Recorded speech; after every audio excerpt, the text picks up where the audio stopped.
Hello friends, welcome to the Bodhi seed. This story is for those who find themselves thinking all the time, for those whose minds are always busy, replaying the past and worrying about the future. It is a story about how to find the quiet space between your thoughts. Once, in a buzzing meadow, there lived a little honeybee.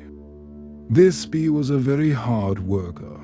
From sunrise to sunset, it flew from flower to flower, collecting nectar. But the little bee was not at peace. Its mind was always full of thoughts. Did I collect enough nectar today? It would think, what if I miss the best flower? What if the other bees are faster than me? I must think about everything, or something will go wrong. The bee believed that its constant thinking kept it safe and made it a good bee. One day, exhausted from all its thinking, the bee rested on a large, ancient stone at the edge of the meadow. This stone had seen thousands of seasons come and go. It was a silent, wise observer of the world. The little bee buzzed with worry and said to the stone, "Oh, wise stone, you are so still and quiet. Your mind must be very peaceful. My mind is always buzzing, always thinking. I cannot stop it. How do I find peace? I need to think to do my job well, don't I?" The ancient stone did not speak in words, but the bee felt a calm energy from it. A deep, slow thought seemed to rise from the stone. Little bee, your thinking is your tool, not your master. Go and speak to the wind. It travels everywhere and seems so carefree. Ask the wind how it moves without a worried thought. Then come back to me. The bee was curious. The wind, yes, the wind doesn't stop to think. It just moves. It must be very peaceful. So the bee flew up, looking for the wind. It found the wind dancing over the meadow, rustling the leaves of the trees. "Oh, mighty wind," buzzed the bee, "you are so powerful and free. You travel the whole world without a single worry. You must be very peaceful. Please, tell me your secret. How do you live without constant thinking?" The wind swirled round the bee, its voice a gentle whisper. "You think I am free?" It sighed. "I am not free at all. I have no direction of my own. I am pushed by the high and low pressures of the world. I must go where I am sent. I never get to rest. I have no peace, only constant motion." The wind then softened its voice. "I watch you, little bee. You have a purpose. You help the flowers grow. You create sweet honey. You have a home in your hive. You have a still point in your world. I wish I had your focus. That must be where peace is found." The little bee was confused.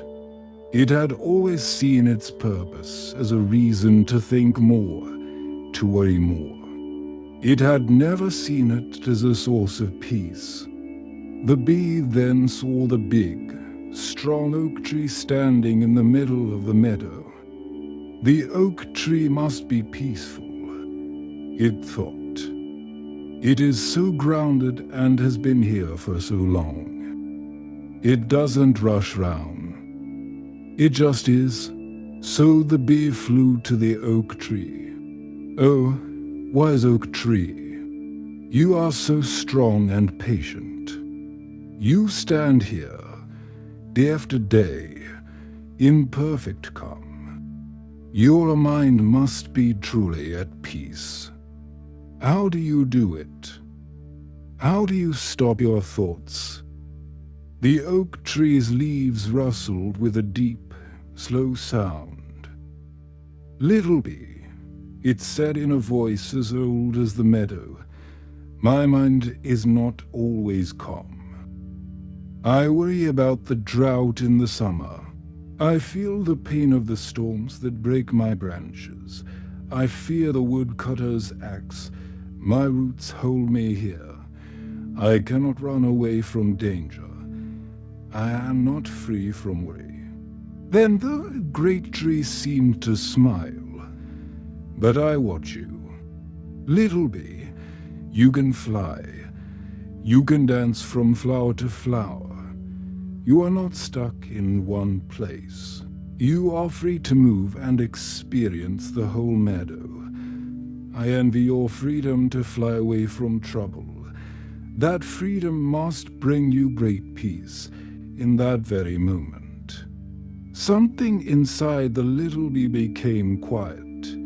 The wind longed for the bee's purpose. The oak tree longed for the bee's freedom. Both things were already part of the bee's life. It had been so busy thinking about its life that it had forgotten to live it.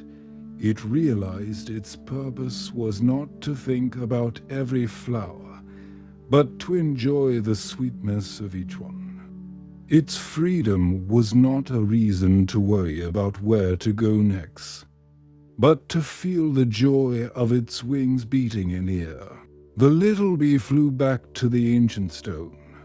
It didn't need to say anything. It just rested on the warm surface, feeling the sun. The buzzing in its mind had softened to a gentle hum. It wasn't that the thoughts were gone, but the bee was no longer lost in them. It was just a bee resting on a stone in the warm sun. And that was enough. For the first time, the bee felt a space between its thoughts, and in that space, there was peace in our lives. Many of us are like this little honeybee.